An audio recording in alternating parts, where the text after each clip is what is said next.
Hello guys and welcome to a brand new video. Today I'm here with an FGO servant analysis video. I will be reacting to Medusa Saber, the newest servant which has been released in FGO JP. And yeah, just like I usually do, look at her demonstration, Ascension arts, skills and noble phantasm. And yeah, I'll give my impressions, talk about it. And yeah, let's see what type of character the new servant is.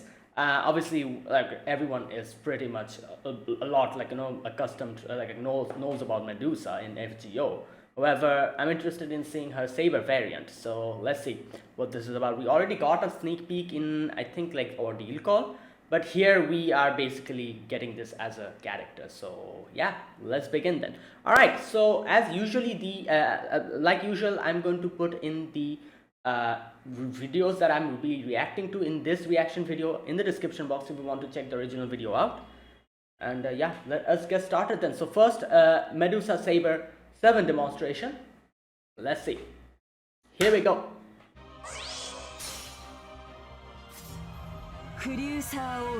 Oh, okay. Oh, nice.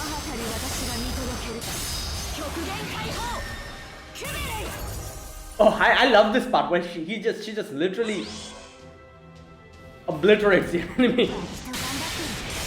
Oh. Oh wow, the special effects.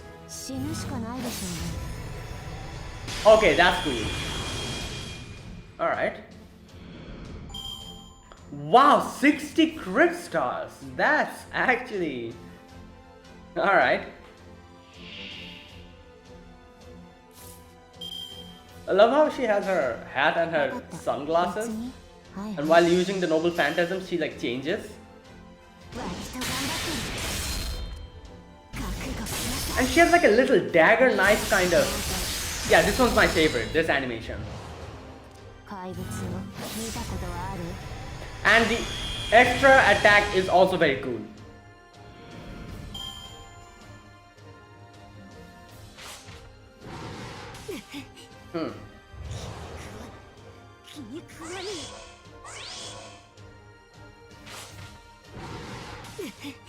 Okay.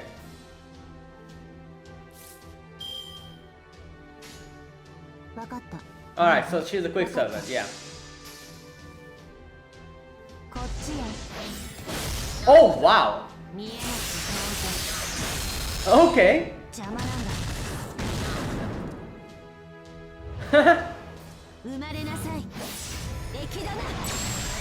Echidna. Oh, okay. You know, like I think someone mentioned it in the comments in the other video that I did, that's actually Echidna or something like that. The mother of all, I think, monsters or something.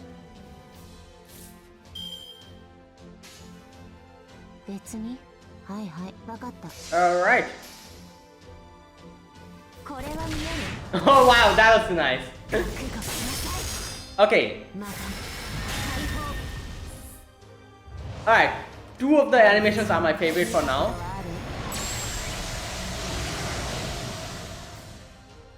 Okay. I'm looking forward to the 3rd Ascension. I think it'll be a lot different than this. Here she's just holding a dagger and attacking the enemy and... Oh, that's cool.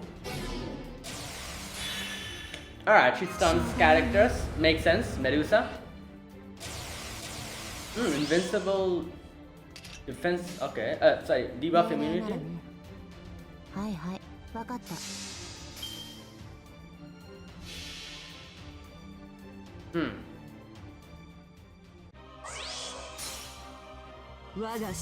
Yeah, this one. Like she changes from her this attire to that. Okay, is that Athena? I think someone... Okay, I think someone mentioned that in the comments that the one in the noble phantasm, is that Athena?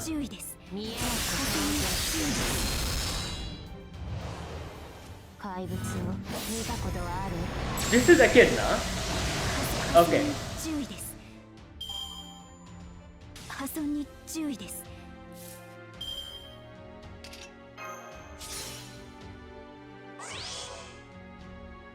しょうがないね。I like how nowadays the skill animations are also very cool. 別に、わかった、別に。割と頑張りに、風に注意です。覚悟の風に注意です。Okay. 見えなくて This one, my favorite. 死ぬしかないでしょうね。風に注意です。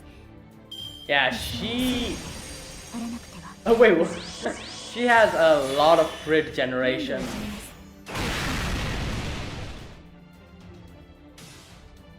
$2,500 curse. 命令なら Yes, there you go. 別に分かった。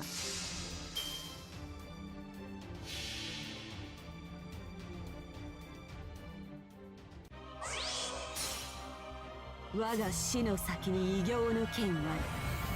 その黄金が怪物の子らを導く。暴れなさい。清流王。とどめは私が引き受けた。されきとなり果て。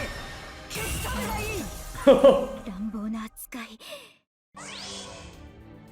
Alright, there you go. Alright, the third ascension. I'm looking forward to this.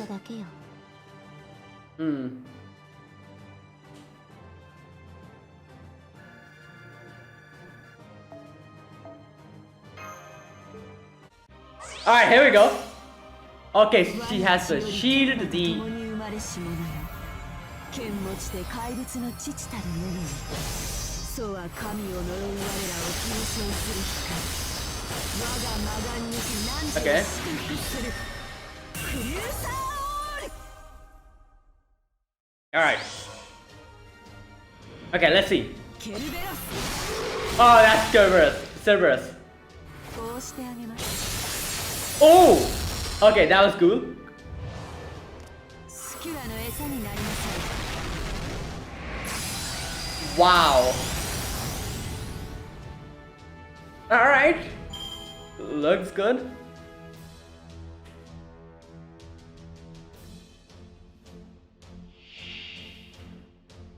Okay.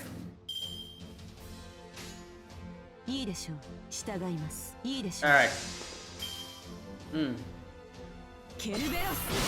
Okay, so this is Cerberus, the first quick attack. こうしてあげます Damn, the second one. プロメテウスの神のごとく Oh, whoa, what was that? スキュラの餌になりなさ Okay, she's mentioning a few of the like Cerberus. I think Skylar. I think that she says Skylar, isn't she? Like the final one. And then I need to listen to her voice lines. 従いますそうですか従います Okay, let's see. 乱暴で何が悪いの Okay, all right. He just こうしてあげます水ヘビ water snake. Mizuhebi, she says. So スキュラの餌になり yeah, this is Skylla. She says Skylla. Skylla. Skylla. I think that's another monster. Or I'm just making a mistake probably. I don't know. What the hell? そうですか従いますそうですか Alright. 見えます Oh, wow. プロメテウスの神のごとく怪物の穴 Oh, that's a Chimera. 諦めなさい終わります Alright.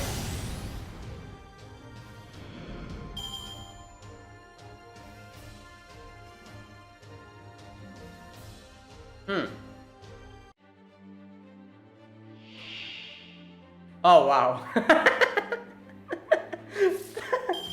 Obviously, it's Steno. Wait, is that Steno? Yeah, Steno. 共に行きますか私の盾を使う Okay,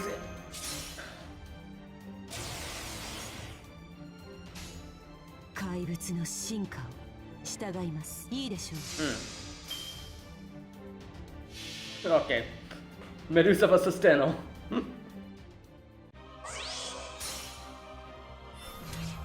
クリューサーオール、脈動せよ。その光は怪物を生み出す。魔の血脈を吸い出す勝 Okay. 母たる私が見届ける。極限解放クベレ I just love this part where she just obliterates the enemy completely. こうしてあげます。 Damn. 諦めなさい。終わりです。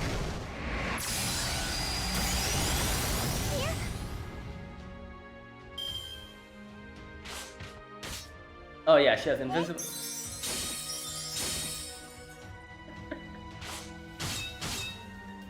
Wow.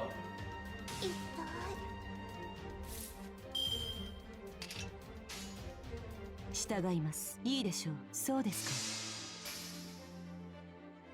ケルベロス。 Okay. 見えます。 Alright, we saw this one as well. 怪物のあなた。 Okay, this is a Chimera. スキュラの餌になりません。 Yeah, so there's like 3 variations, like 3 or 4 different types of monster. One is Cerberus, the Chimera, Skyla, I think, and then there's that bird. Then there's that bird, you know. I think she calls it like. まあ、勇者様。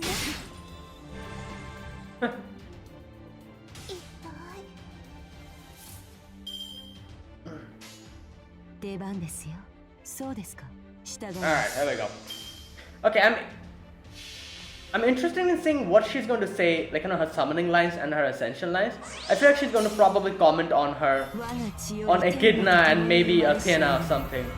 剣持ちで怪物の父たる者に、そうは神を呪う我らを継承する光。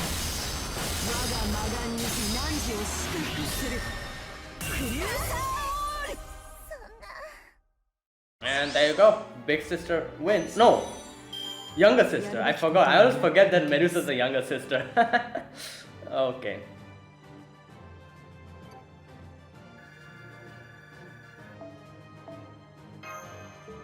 Alright, so let's see. Let's listen.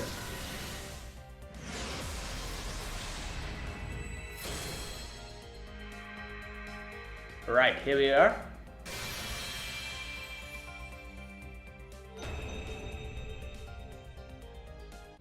Okay. サーバント、セイバー、メドゥーサよ。 Okay. はあ？私じゃない私がいっぱいいる。なんで？ A lot of me who aren't me are over here. 素でうざいんだけど。 Wow. ありがとう。 Okay, she's like, thank you. That's alright. Oh, うん。再臨で少し精神年齢が上がってしまったようですね。 oh, mental age. 敬語？言われてみれば、いつの間にか。 Yeah, she changed her tone of speaking. こちらの方が今の霊気的に落ち着くというだけです。 Yeah, this is a more like Medusa 私の Rider. 本質は変わりません。特に気になさらないでください。 Yeah, okay. So she gains some mental maturity as she ascends. どうも。 Alright. 戦乙女のようだと。 Battle Princess. おそらくそれはアテナの因子のせいでしょう。 Oh, because of Athena. 好ましいものではありませんか。 Yeah, because she hates あな Athena. たが悪気があって言ったわけではないというのはわかりますので。謝る必要もありません。 Yeah, because Athena is a taboo because of her legend of Athena, like, you know, like cursing her or whatever, as far as I can remember. 自己封印が解けているように見えるかもしれません Okay, が、 the seal has 見かけ broken. 上だけです。ですから、 Okay. むやみに警戒する必要はありません。 Telling us not to speak politely to her, normally speak. 私が本気かどうか、目を封じているか否かで判断できなくなったとも言えま Oh, す she's talking about her blindfold? 全言撤回します警戒してください She's like, oh, I take it back. Be more careful around me.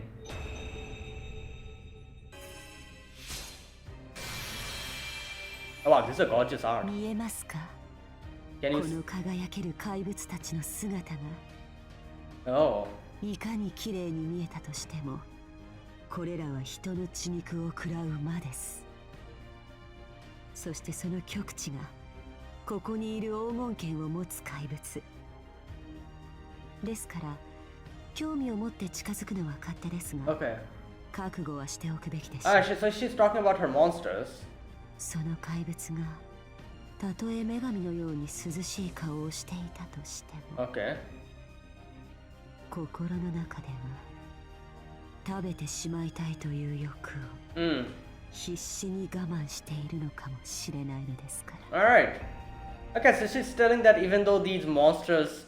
Okay, that's it. Even though these monsters look like they're shining brightly, like they have like a golden authority. I think she says like Ogon or something, which is, I think, like translates to golden authority or something. I don't know. So she says that because of that, it might look like they are shining brightly. They might not look as monstrous as they are. However, deep inside they are just like that, or something like that. She says.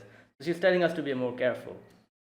Okay, so right, so there you go. That was Medusa Saber's servant demonstration. Now there's one thing that I need to check out. I'm going to talk about her animations, that I'm going to go and search a little bit on Wikipedia, because first of all I need to check out more about Echidna, and then like Athena, not Athena, but Athena and Medusa's relation. Because as far as I can remember, the main reason why Medusa has been, I think, like exiled, and her whole petrification thing that she got is because, as far as I can remember, Medusa said something like called Athena ugly or something like that, as far as I can remember, and Athena got mad and cursed her or something like that happened, as far as I can remember.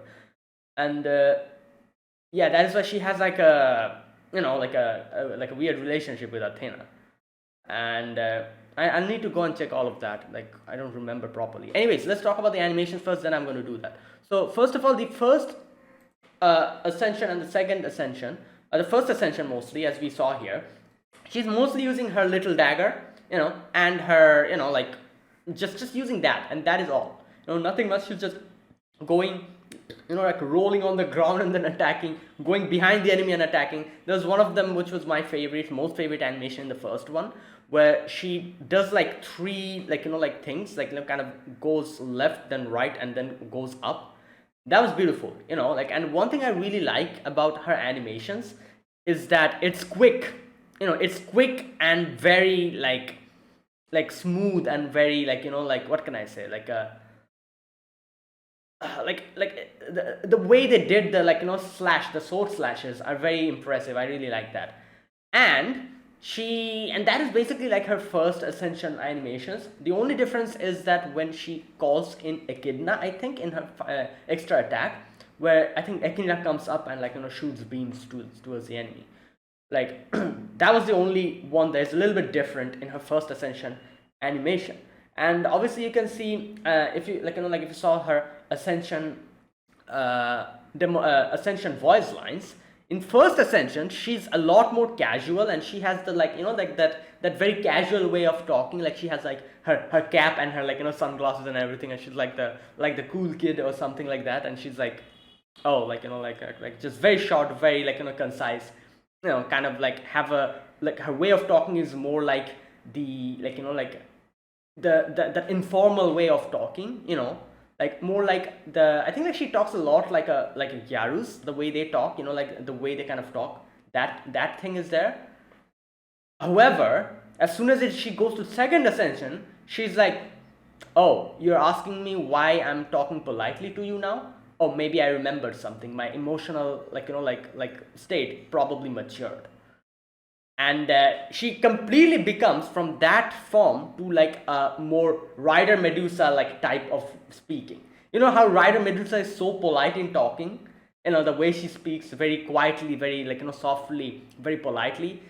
from the first Ascension, like that abrupt change happens, which kind of makes us realize that the first Ascension, she's more like a very like a very cool, very like a very casual type. However, in the second and the third Ascension, she changes completely, and she like probably like remembers stuff or something like that. And yeah, so the first Ascension is basically like that. She has like a little dagger, and she's just like going and attacking and like like defeating the enemies. Then the third Ascension, as we can see, she's very different here. Obviously, she has like the little shield, the sword, and she's like completely like this goddess, like like kind of like like her appearance and everything is more like a goddess. So in that animation, obviously that was my favorite one. I think like she brings out four monsters. I think the first one is Cerberus. Everyone saw that, and the other one was Chimera. These two I'm pretty confirmed. Then there's the third and the fourth. I don't know. I'm not really sure what the third monster is. She calls it Prometheus or something. I think like, but isn't Prometheus like a? Wait a minute. I'm going to check. Just a minute.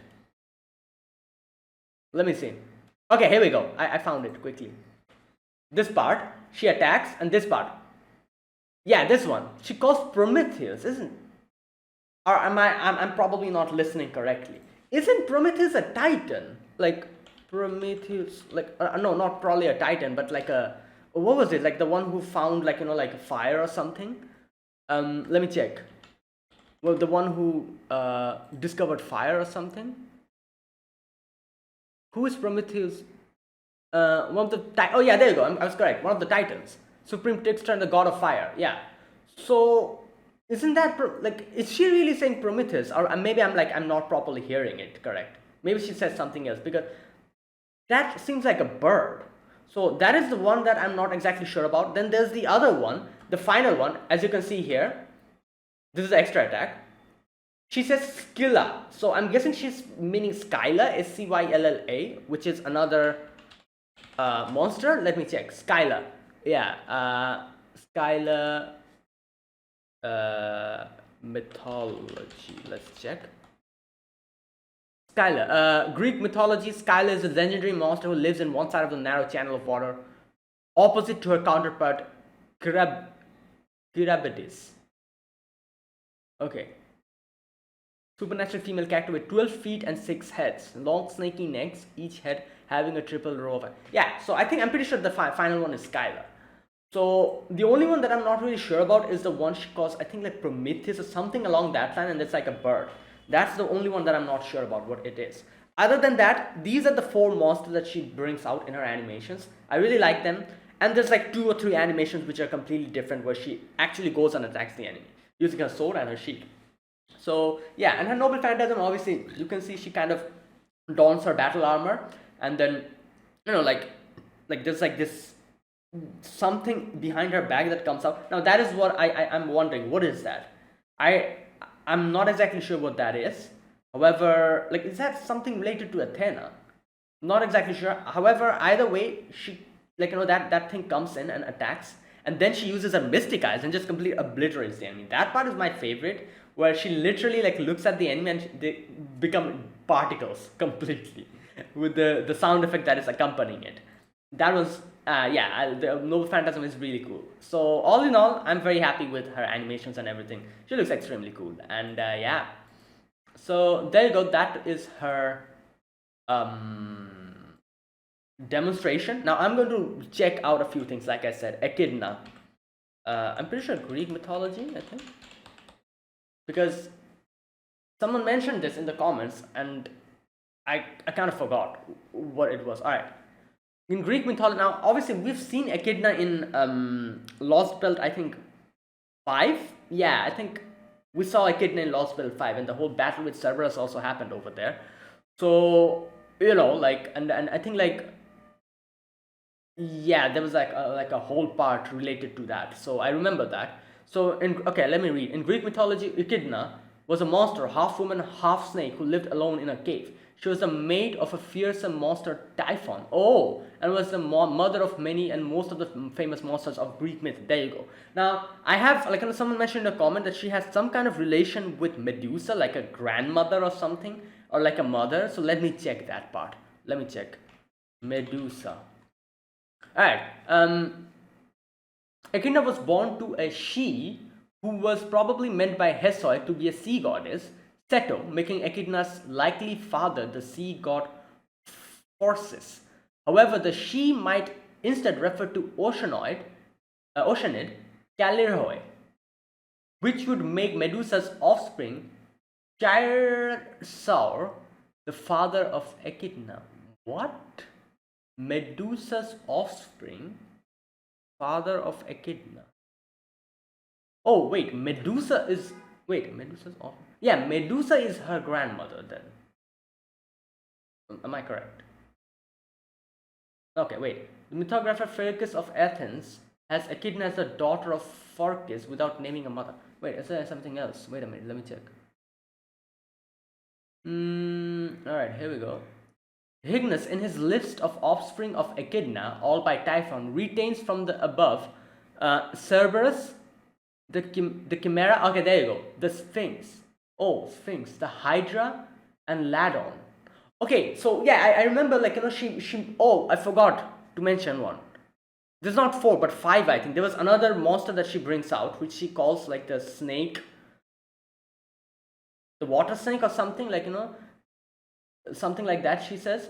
So I'm guessing the water snake is Hydra. And Ladon, and adds Gorgon, by which Hyginus means the mother of Medusa. Okay, whereas Hesiod's 3 Gorgons, of which Medusa was one, was the daughter of Ceto and Phorcys, the Colchian dragon that guarded. Okay, this is very confusing. No, wait a minute. Medusa is her offspring? No, Medusa is her granddaughter. Yeah. So wait a minute. What the hell was that in the beginning that I read? That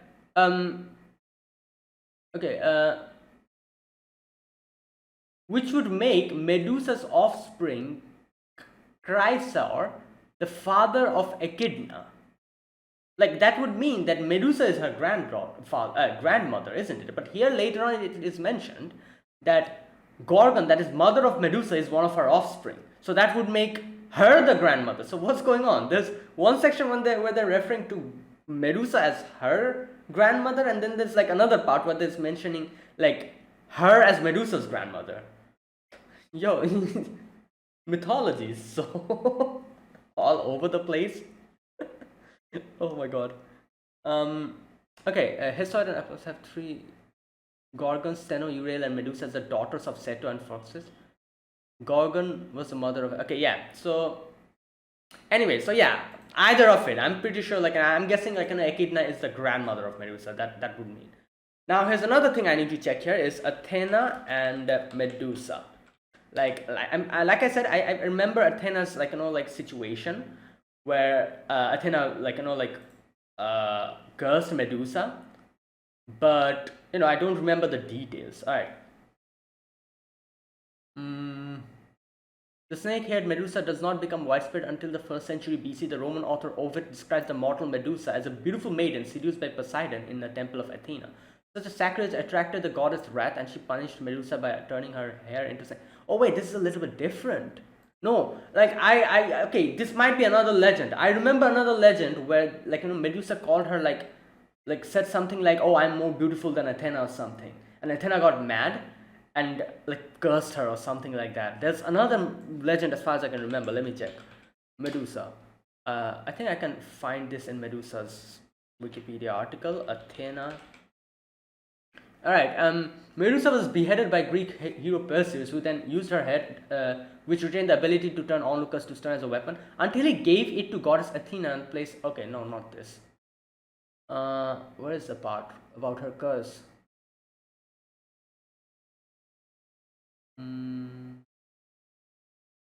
Not here.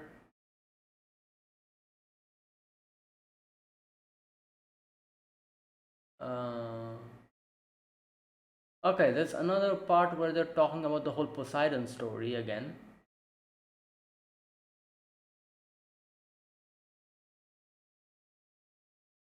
Yeah, wait, so what? Everywhere is this whole Poseidon, that whole thing that in the temple of Athena, that's why she got mad. But wait, then am I making a mistake? As far as I remember, I've also heard another legend where she called herself more beautiful than Athena, and Athena got mad at that and gave her the curse. Was I wrong then? What legend was that then? Okay, wait a minute. Medusa and Athena. What was Medusa's relationship with Athena? No, not this one. Okay, everyone is that whole situation with Poseidon. I'm not finding my version of. Did I just make that up or something? I don't think so. I remember like knowing about that legend for most of the time. Didn't even know about this whole Poseidon one. Okay. Okay, everywhere is the whole Poseidon situation. Where Poseidon was enamored by Medusa's beauty, and yeah, then Athena discovered that and cursed her. Okay, let me know. Am I really like mixing some other legend up or something? Because in my head, what I knew was that Medusa called herself more beautiful than Athena, and then Athena cursed her. You know what? I feel like that might be a completely different thing, because like I read visual novels and stuff, and there's a lot of visual novels where there's like mythological creatures, and they like, maybe there's like one visual novel I read where they made a different legend for Medusa and Athena, and maybe that's what I remember. And I thought that was the correct one. Maybe I'm wrong, but let me know if I'm actually like if the version that I know, if that's correct, or maybe I'm just thinking of something completely different. That legend doesn't exist. Let me know. Either way, all right, there you go. So that was that whole thing. So let's now go to Medusa's Ascension arts. And all right, so the first Ascension art is this one. As as you can see, she is wearing this modern like dress, like a little cap, like a dress, sunglasses, and like has her dagger, and yeah, she's very cool, very like very informal, talks casually, and usually is quiet, as you saw in the first Ascension. And yeah, this one's, I have to say, this one really reminds me of Talok, like Talok's Ascension art, the one where she's like wearing the modern clothes. This reminds me really of that. I feel like both of them, Talok and them in this modern clothes will suit very well together. But anyways, yeah, and this one's cool. Like I really like the, what can I say, like the like her like the whole fashion change in her, because she's supposed to be like a Greek like a Greek mythological person, like a goddess kind of thing. So her wearing like modern clothes is interesting. So yeah, and yeah, this looks pretty cool. Like I like this. It has a purple and a black theme, which very much very much suits her purple hair. Her glasses are also purple. So there you go. All right, the next one. This one is where she changes a little bit, and like in the Ascension art, in the Ascension voice dialogue, she kind of says, like, she changes from her very informal way of speaking to a very polite way, and she's like, oh, my internal age probably matured or something, and that's why I'm speaking like that. If you can see, look at the Ascension art, you can see she has the blindfold kind of thing, like a little visor kind of thing. With, now here is the shield and the dagger, you can see. So are these is this the shield of Athena? Wait a minute, let me check. Shield of Athena.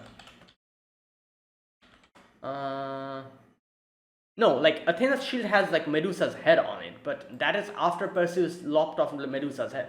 So I'm not really sure if this is the shield of Athena. But she also has the dagger. So I'm pretty sure there is some kind of legend related to this shield and the dagger, which I probably don't know. Let me know if you guys know about it.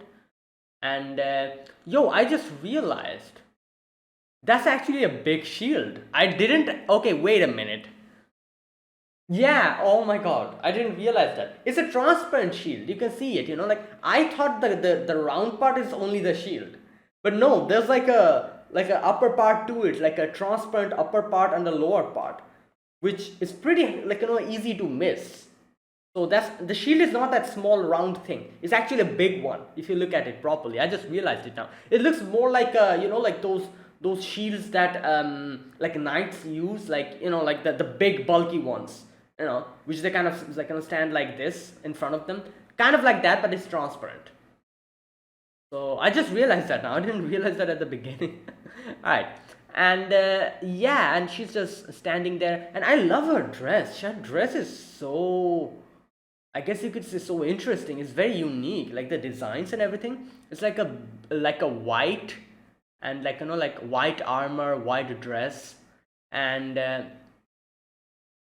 yeah, and the little designs that you can see on the dress are very beautiful. She has like this part, like golden, like part as well, like the armor part.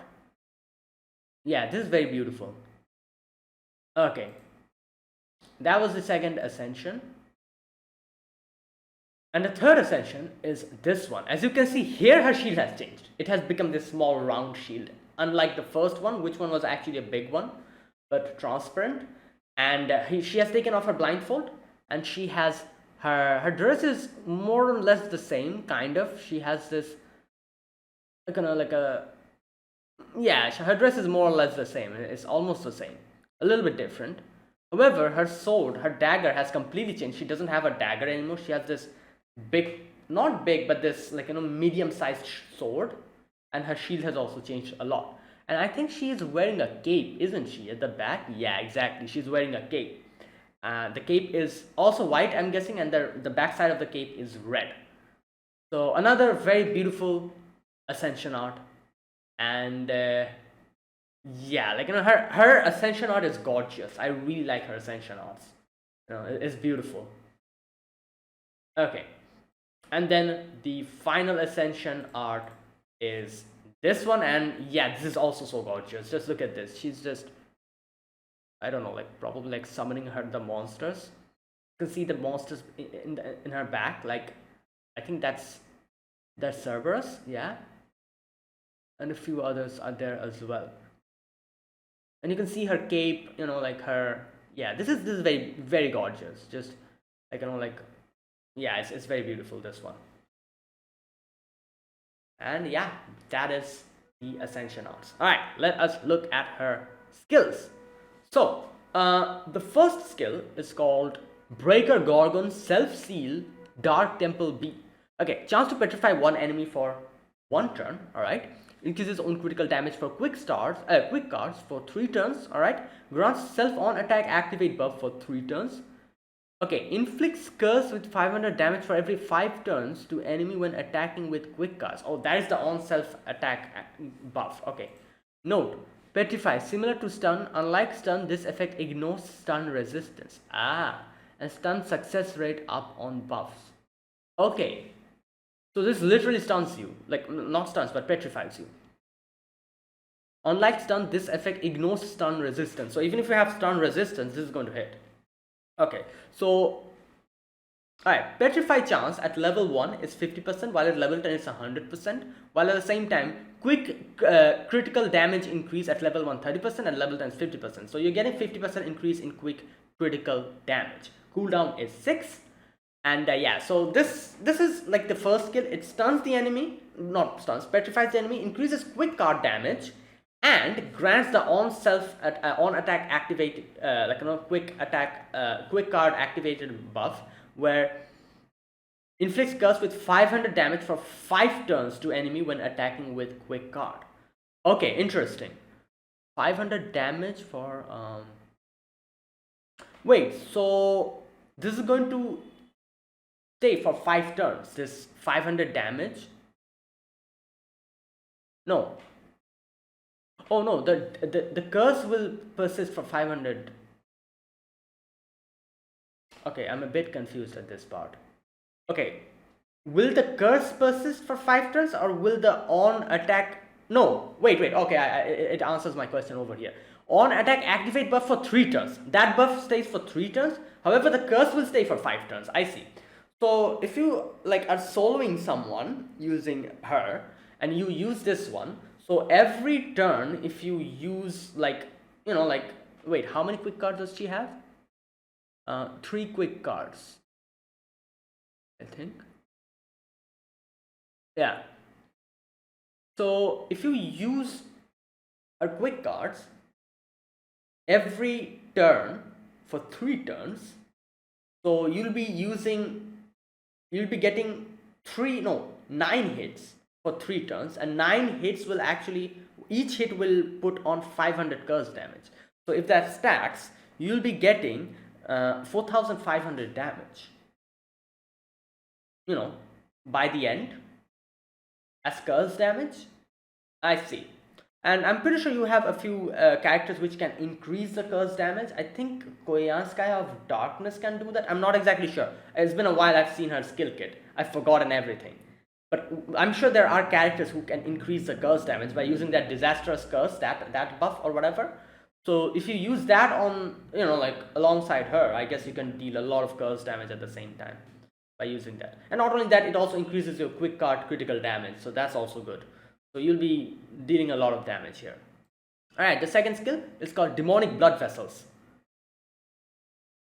What is that? Delta? Or is it A? I'm not sure. Anyways, charges own NP gauge. Okay, increases party's attack for 3 turns. Increases critical damage for demonic allies for 3 turns.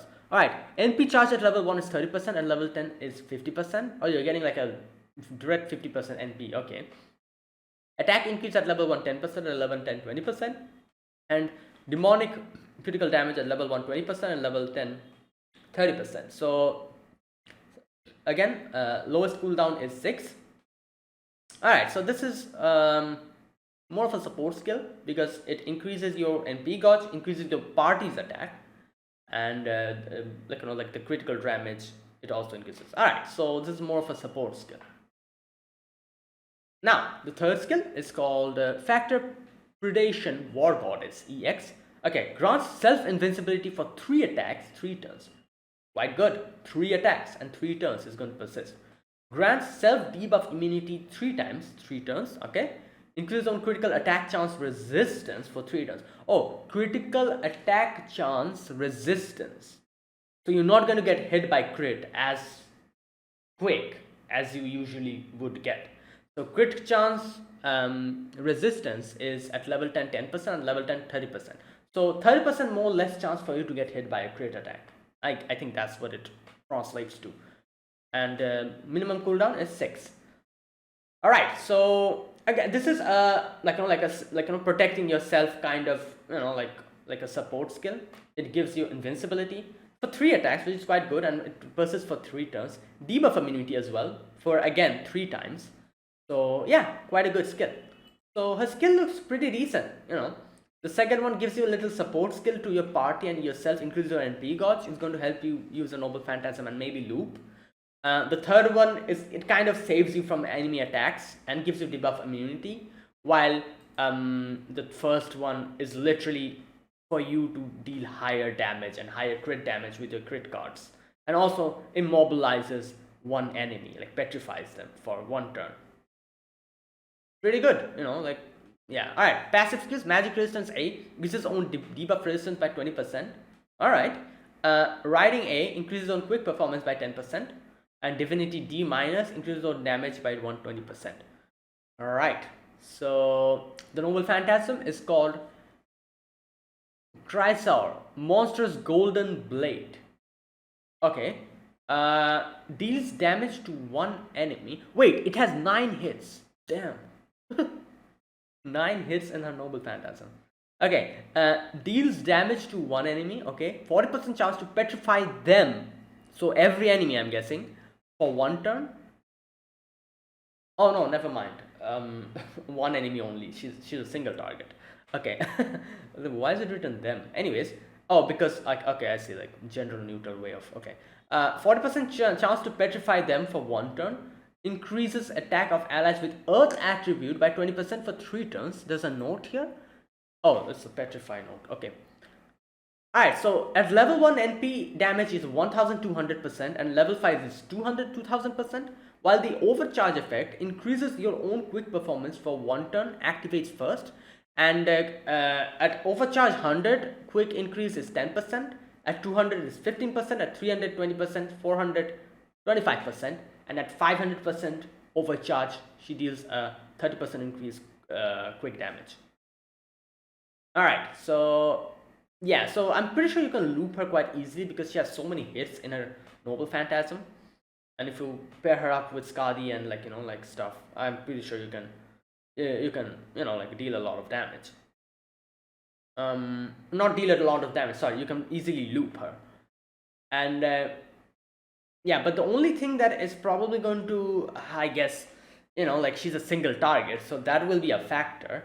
But I feel like single target hitting 9 times one enemy, I'm pretty sure it's enough to loop, isn't it? Let me know.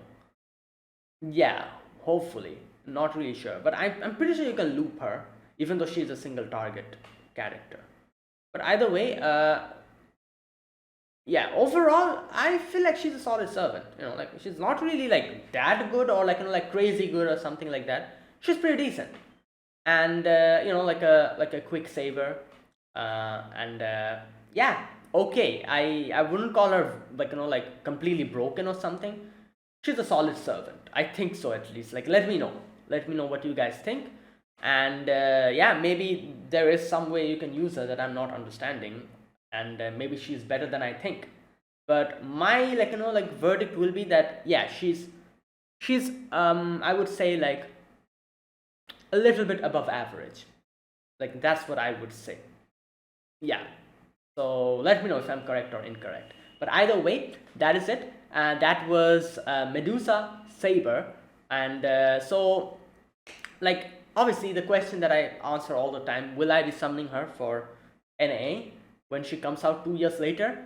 No, probably not. I would have if if 2025, that is 2 years later from now, wasn't that packed with so many characters. So there's so many characters that I want, and we still haven't gotten the anniversary.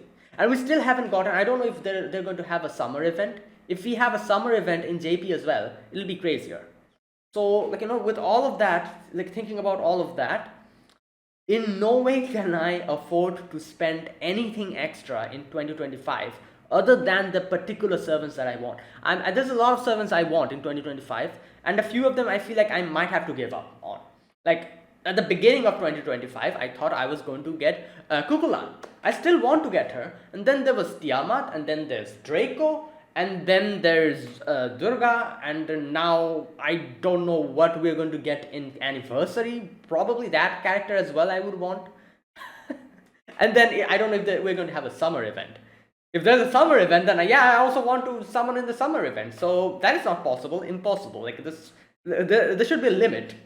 So I feel like I need to make some decisions, and in no way am I summoning for Medusa Saber in NA with the year 2025 being so packed with so many characters that I want. So I would have definitely tried to get her if the year wasn't this packed. But it is, so I will not be trying to summon for her, unfortunately. I have made a poll in JP as well, and I feel like a lot of people are choosing skip.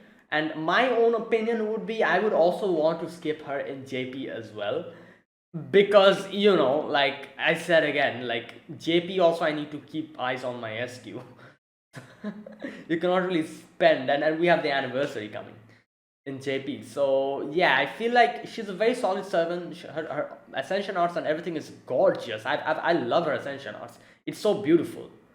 But I cannot afford to summon for her with the year packed so much with so many characters, and we still didn't get the anniversary. We still have the anniversary left. So yeah, unfortunate, but we have to make a few choices. I feel like the super fans of Medusa, they'll probably try to summon for her. And here's the thing, I don't think she's that strong either. She's quite good at what she does as a single target quick saber. She's quite good at that. However, nothing more than that. So I feel like people who go for meta characters, they might also probably skip for her. I'm not exactly sure. The only people who probably try to summon for her are huge fans of Medusa, and I'm also consider myself a good fan of Medusa as well, but not as much that I will summon for her, in JP or in NA. So yeah, it'll all depend. And however, if this was a swimsuit Medusa, I probably would have. So But yeah, I know everyone was talking about, like, like, oh, maybe this year we'll have swimsuit Medusa and something. I don't think that's happening anymore by the looks of it. But I am keeping my hopes for a summer Ereshkigal. Again, I'll probably be disappointed. I don't think they're bringing in summer Ereshkigal unless and until FGO is like, you know what, we actually need her for the sales. Unless and until they decide that, and they, I don't think we're getting summer Ereshkigal or summer Ishtar, any of them. I really want one summer Ereshkigal or Ishtar. But anyways, enough about that. So yeah, my final choice, I probably won't be summoning for her. But that is it. Thank you for watching, guys. Everyone who will be summoning for her, I wish you the best of luck. Hopefully she comes to you quick, because yeah, it's tough in JP currently, so many characters. So yeah, thank you for watching. If you guys enjoyed this video, be sure to press the like button and subscribe if you're new to the channel or you haven't subscribed. Comment down below anything you want to say, anything you want to let me know. I'll check them out. And that is it. Thank you for watching. I will see you guys in the next Fate Grand Order video that I make. And yeah, until then, goodbye and have a nice day.